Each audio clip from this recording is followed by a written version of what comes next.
Hi class, my name is Moof. I hope you guys enjoyed the video. I know I did. It's always a good feeling whenever you see a loyal fan finally get a chance to express happiness with his team after a big win like the Cubs did with in the World Series. Speaking of the video, they didn't really mention the guy's name in the video, so I'm gonna refer to him as Subject A. But I picked this video because I think Subject A has a few characteristics that one must have to be considered a fan with a high level of team identification.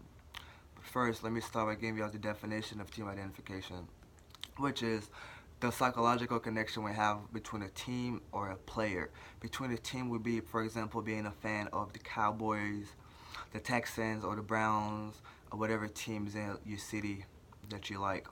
The origin of team identification, the individual aspect of that would be, for example, being a fan of LeBron James, kind of like Dr. Zaplak mentioned in his lecture videos, being a fan of LeBron without necessarily being a fan of the Cleveland Cavaliers, which is pretty much what I am. But the origin of team identification comes from two words. The first word being identity, which is defined as the perception to self and how this perception is communicated and perceived by others. So pretty much, how do you portray yourself? What do you want people to think of you? Are you a strict person, laid back person? What kind of movies you like? What's your identity?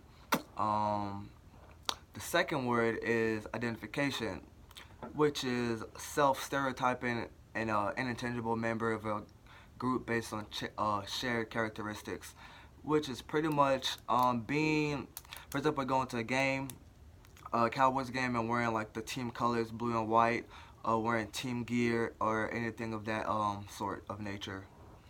Also, I'm gonna measure subject A's level of team identification by this team identification index that was in the PowerPoint, which is pretty much 3 check boxes that we're gonna go down and check off.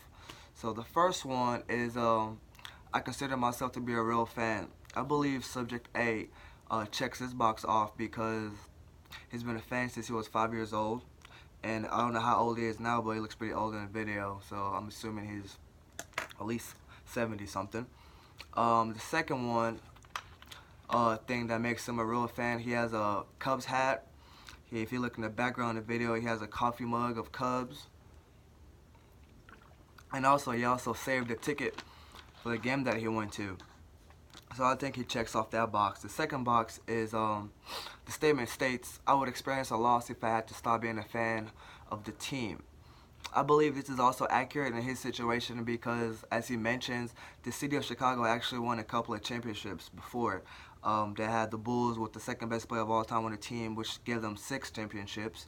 The hockey team won a championship, and the football team also won at least 1 championship. So he had multiple opportunities to pretty much switch organization to be supportive of, but he stuck with the Cubs because I think it's very important to him.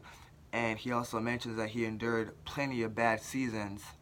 So I think I think he pretty much checks off that box as well. The third box states that being a fan is very important to me, which I think is a combination of the first 2 boxes. And I think that's true because he's been a fan for so long. He has memorabilia. You can tell it means a lot to him.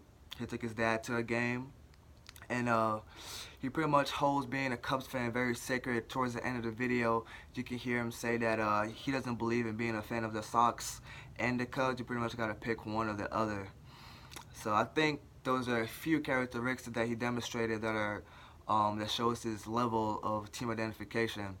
As an organization, it's very important to have those fans because you're gonna go through some ups and downs, and you pretty much need a fan base to keep you afloat. Because you might not have as many sponsors as you would if you're winning.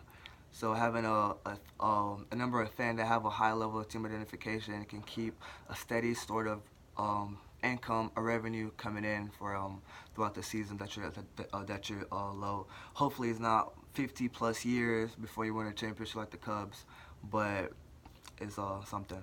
So yeah, that's pretty much all I have for this presentation. I hope you enjoyed it, and just a little background or extra information on team identification. Thank you.